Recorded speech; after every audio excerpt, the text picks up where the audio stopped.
The monitor's beeping slowed as I blinked away anesthesia fog, white ceiling, antiseptic smell, pain throbbing beneath layers of medication. Andi, can you hear me? A blue-masked face hovered above. The surgery went as well as could be expected. The crush injury was severe, but we've managed to save your leg. I tried to nod, but my neck muscles refused to cooperate. You'll need extensive rehabilitation. I won't sugarcoat this.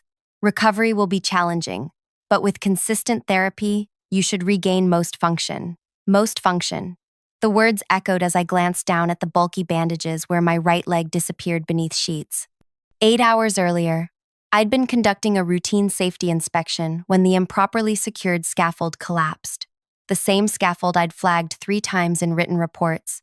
My phone buzzed on the side table.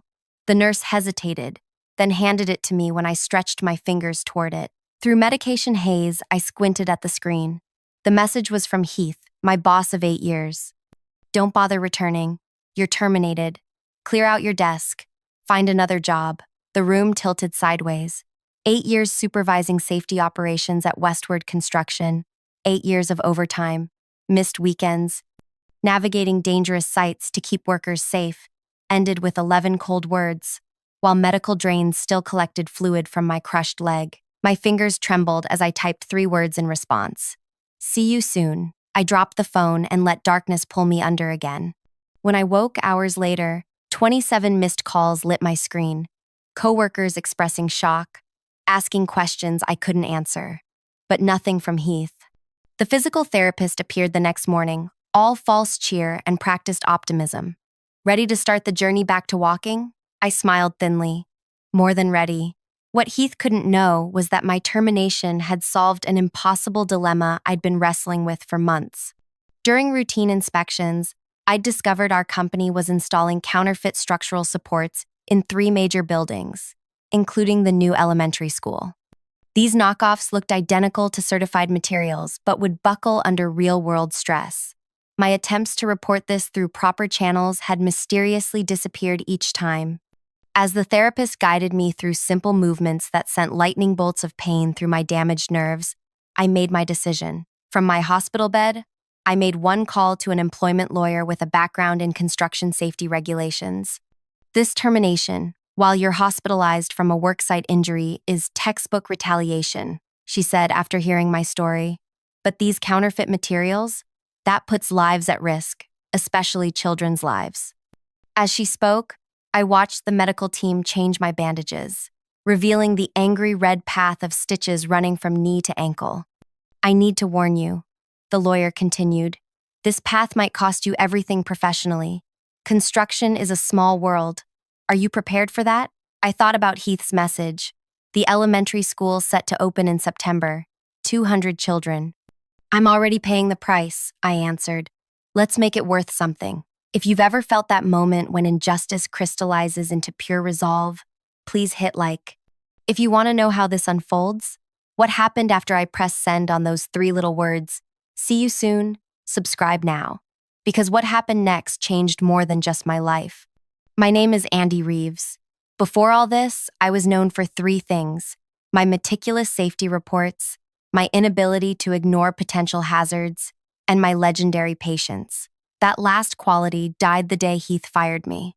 I grew up with a construction worker father who came home each night with stories, some funny, some terrifying. When he didn't come home one night because of an improperly secured beam, I promised his memory I'd make work sites safer. By 30, I'd earned my safety certification and landed at Westward Construction, where I eventually supervised all safety operations across multiple projects.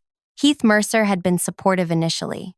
Safety first was his catchphrase during client meetings.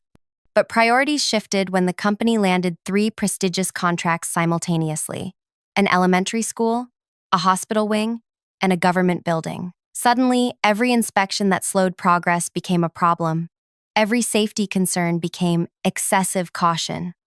We need to be efficient, Andi, became his new mantra.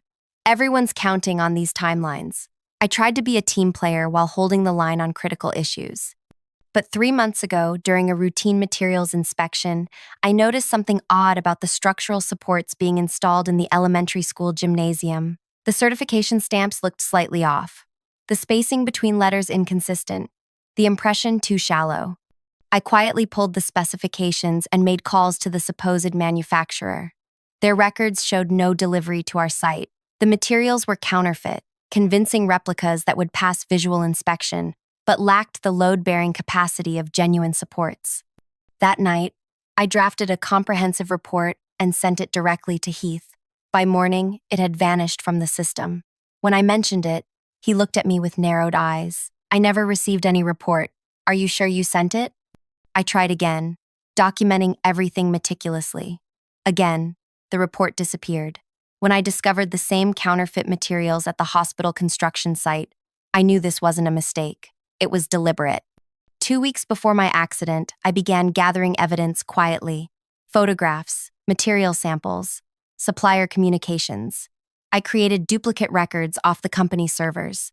I was torn between exposing dangerous practices and protecting coworkers whose families depended on these jobs. The scaffold inspection that ended with my leg crushed under twisted metal was one Heath had insisted I conduct personally, despite my written concerns about its stability.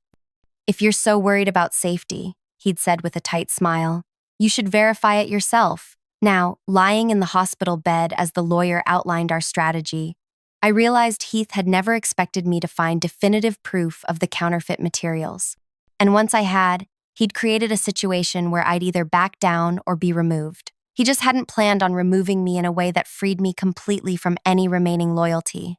For 48 hours, my lawyer worked methodically, submitting my detailed records to building inspectors and safety regulators. Meanwhile, Westward remained oblivious until inspectors arrived unannounced at the school construction site.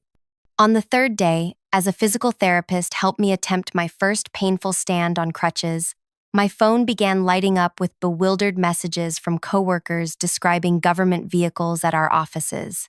News alerts mentioned urgent safety inspections at our building sites.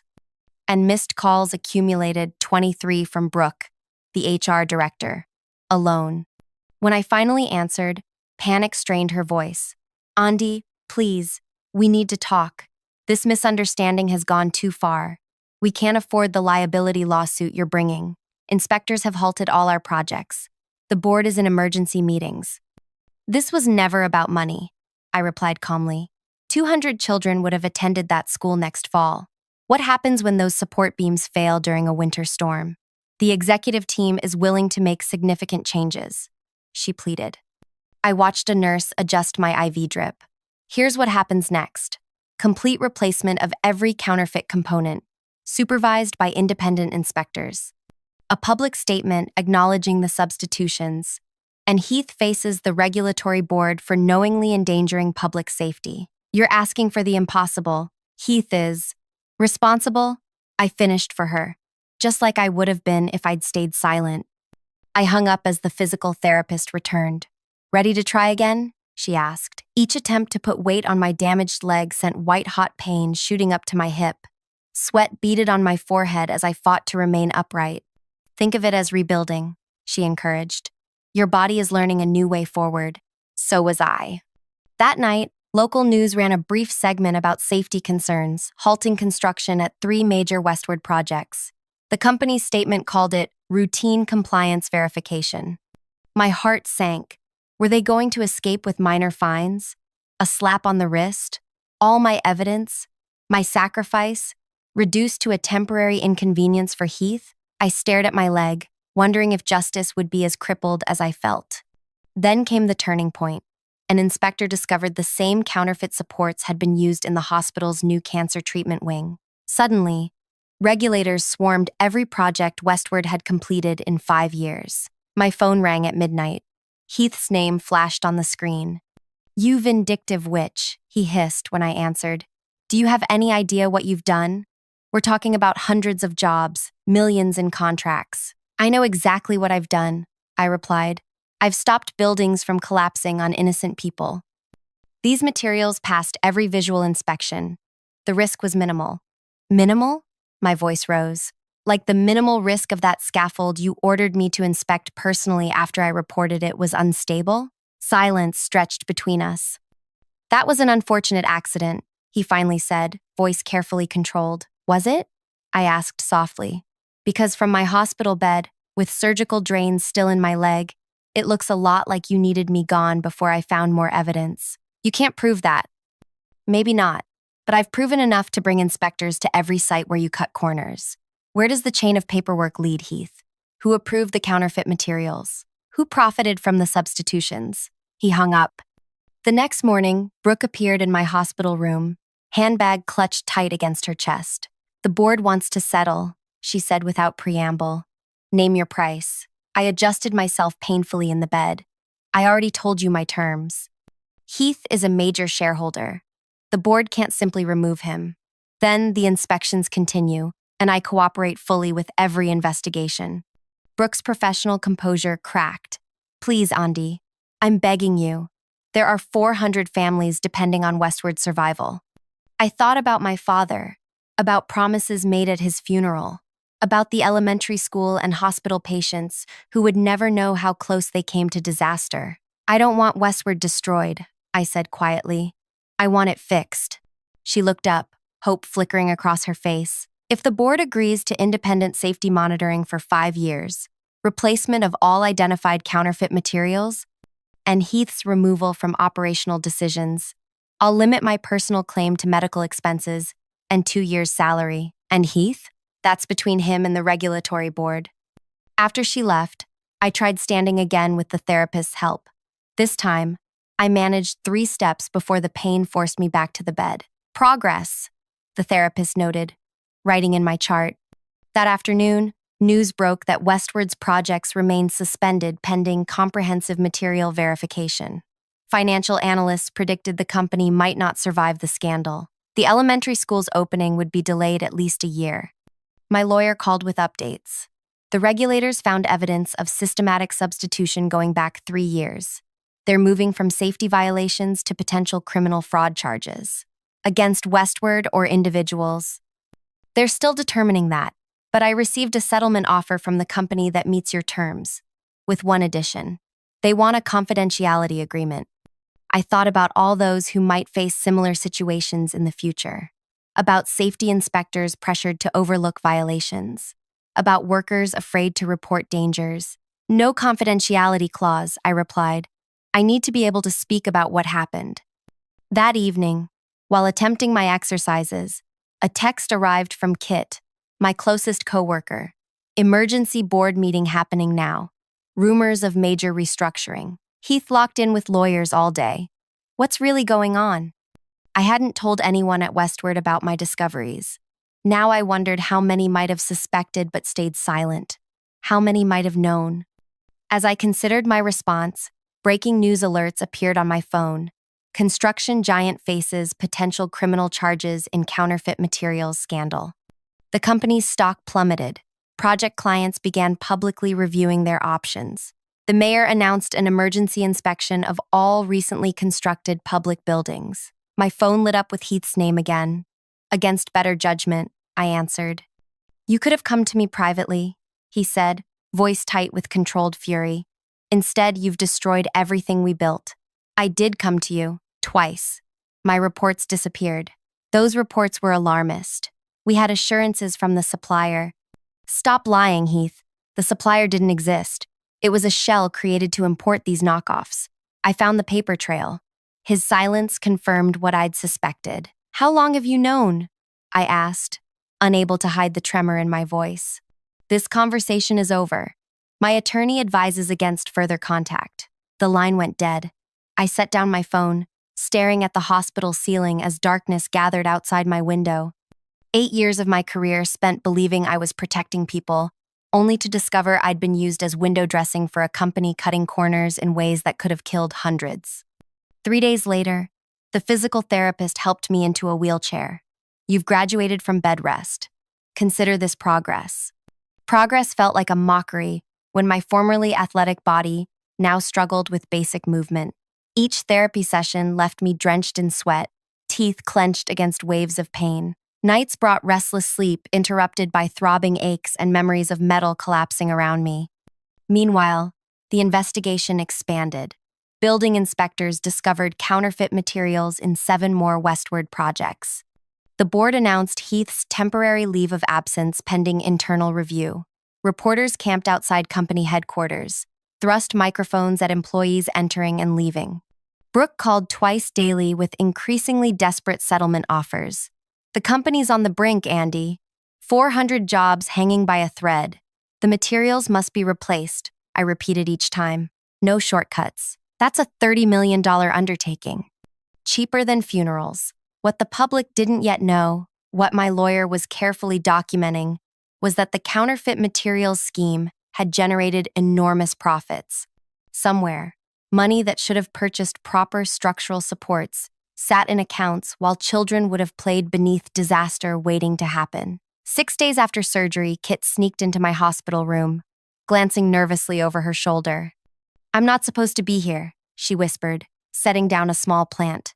"HR sent a memo forbidding contact with you." "How thoughtful of them," I said, shifting painfully to sit up straighter. "How are things inside?" Kit's face tightened. "Chaos, inspectors everywhere. They've seized computers, files. People are jumping ship daily. And Heath? Gone underground. Rumor says he flew to his lake house. But here's what's weird." She leaned closer. "The night before your accident, I saw him removing boxes from his office. After hours, when he thought everyone had left, a chill spread through me. He knew." "Knew what?" I hesitated. How much could I safely tell her? "That something was coming," I said carefully. "Kit, did you ever notice anything odd about the structural supports at the elementary school?" Her eyes widened slightly before she looked away. "I'm not in materials inspection, but you saw something." Her hands twisted in her lap. "Maybe. Some discrepancies in the shipping manifests. Numbers that didn't match orders. I mentioned it to Heath once. He said accounting would handle it. And you left it there?" Shame colored her face. "I have twins in college, Andy. This job pays their tuition." I didn't judge her. How many others had noticed problems and stayed silent for similar reasons?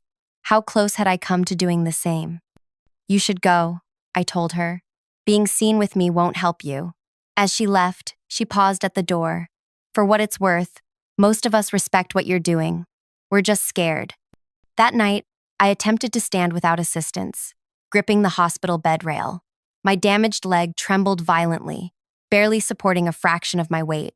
1 step, burning pain. Another step, sweat beaded on my forehead. 3 steps before collapsing back onto the bed, my breath coming in harsh gasps. Not enough. Not nearly enough. My phone chimed with a news alert. Construction safety director raises questions about inspection procedures. The article quoted an anonymous Westward executive claiming I had personally approved the questioned materials. They were setting me up as the scapegoat. I called my lawyer immediately. "They're trying to pin this on me. Expected move," she replied calmly, "but ineffective. Your documentation shows you flagged these issues repeatedly. Their digital cleanup wasn't as thorough as they thought." "What do you mean?" "The IT specialist I hired recovered fragments of your deleted reports from the company server backups. Enough to establish you raised concerns. Enough to prove someone intentionally removed them." Relief washed through me, followed quickly by renewed determination. "What's our next move?" "Tomorrow, the regulatory board convenes its preliminary hearing. Westward will present their explanation for the materials discrepancies. Want to attend? Will Heath be there?" His attorneys filed notice he'll appear via video link, citing security concerns. Of course, he wouldn't face me in person. I'll be there. The next morning required extraordinary effort. Any ice, hospital discharge paperwork, awkward maneuvering into suitable clothes that would fit over my bandages, painful navigation on crutches to my lawyer's waiting car. Every movement sent shocks of pain through my leg, but I refused additional medication. I needed clarity today. The regulatory board had commandeered a downtown conference room. As I hobbled in on crutches, conversations hushed momentarily before resuming at lower volumes. Reporters scribbled notes. Regulatory officials shuffled papers. At the front table sat 5 Westward representatives, including Brooke, who pointedly avoided eye contact, A large screen displayed Heath's face, his lake house visible in the background. His expression remained neutral when he saw me, but his left eye twitched slightly, the same tell I'd noticed whenever he lied during performance reviews. The board chairman called the hearing to order. This preliminary inquiry concerns alleged safety violations and potential fraudulent materials substitution at multiple construction sites managed by Westward Construction. For 2 hours, company attorneys presented a carefully constructed narrative, isolated incidents, supplier verification failures, procedural oversights, never fraud, never intentional. Heath spoke briefly, expressing profound concern and commitment to complete transparency and remedy. Finally, the chairman turned to me. Ms. Reeves, as former safety operations supervisor, would you care to address the board? My lawyer helped me stand. The pain in my leg intensified as I put weight on my crutches, but I focused on Heath's face on the screen. 3 months ago, I discovered counterfeit structural supports being installed in an elementary school gymnasium. I documented my findings and reported them through proper channels, twice. Both reports vanished from our systems. 2 weeks ago, I was conducting an inspection that my superior, I nodded toward Heath's image, specifically instructed me to perform personally. Despite my written safety concerns about the scaffold, that scaffold collapsed, resulting in injuries requiring surgical intervention. I paused, letting my gaze sweep across the board members. While I was in surgery, Mr. Mercer terminated my employment via text message. That termination freed me to share what I had discovered, that Westward has systematically replaced certified structural supports with counterfeit materials in at least 10 projects over the past 3 years. Heath's attorney interrupted. These are unsubstantiated allegations from a disgruntled former employee seeking financial gain. I have substantiation, I replied steadily.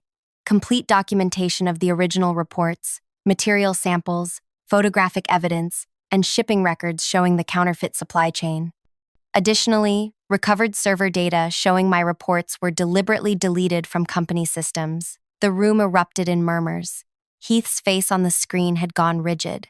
The chairman raised his hand for silence. These are serious allegations requiring thorough investigation. This hearing will recess while the board reviews the provided materials. As officials filed out, reporters surged forward with questions. My lawyer shielded me, guiding me toward a side door. Through the crowd, I caught Brooke's eye. Her expression wasn't anger as I expected, but something closer to resignation. In the hallway, away from cameras, she approached cautiously. The board didn't know, Andy, about your reports being deleted, about Heath ordering you onto that scaffold, but they suspected something wasn't right with the materials. She didn't deny it. Cost-cutting pressures have been intense since the pandemic. The contracts were bid too low to begin with. That doesn't justify endangering lives. No, she agreed quietly. It doesn't. My phone buzzed with a text from Kit. Executives in emergency meeting. Shredders running overtime in accounting. I showed it to my lawyer, who immediately placed calls to the regulatory board and district attorney's office. Within an hour, news broke that authorities had obtained an emergency order to secure all Westward financial records. Heath's video feed to the hearing mysteriously disconnected. When authorities arrived at his lake house, he was gone. For the next 2 weeks, I focused on physical therapy while the investigation unfolded in headlines. Construction exec missing as fraud investigation deepens. Counterfeit building materials traced to overseas supplier. Westward Construction faces class action from project clients. Criminal charges expected in building materials fraud case. Through it all, Heath remained missing. His passport hadn't been used. His known accounts showed no recent activity. Speculation ran wild. He'd fled with falsified documents, was hiding with accomplices, had ended his life rather than face charges. 23 days after my surgery, I managed to walk 10 steps unassisted. The physical therapist beamed. Remarkable progress. That same day, regulators announced Westward would operate under court-appointed oversight while replacing all counterfeit materials. The company would survive, but with new leadership and stringent monitoring. 400 jobs preserved, though the financial penalties would be substantial. I should have felt vindicated. Instead, restlessness gnawed at me. Heath had vanished, potentially escaping accountability entirely. The person most responsible might never face consequences while workers and clients suffered the fallout. That evening, my doorbell rang. I moved painfully to answer it, expecting the food delivery I'd ordered. Instead, Brooke stood there, clutching a manila envelope. "May I come in?" she asked, eyes darting nervously behind her. I hesitated, then stepped aside. She entered, declining to sit when offered. "The board finalized your settlement agreement today," she said, extending the envelope. "Everything you asked for, plus additional compensation for your injuries." I set it aside, unopened. "Have they heard from Heath?" "No. His attorneys claim no knowledge of his whereabouts." She shifted uncomfortably. "That's not why I'm here." Then why?" She pulled a thumb drive from her pocket. "During the records review, I found something. Financial transfers to an account in Belize, regular payments coinciding with materials deliveries, coded as consultant fees but with no corresponding contractor." "Heath's kickbacks from the counterfeit supplier?" "Yes, but he wasn't the only one receiving payments."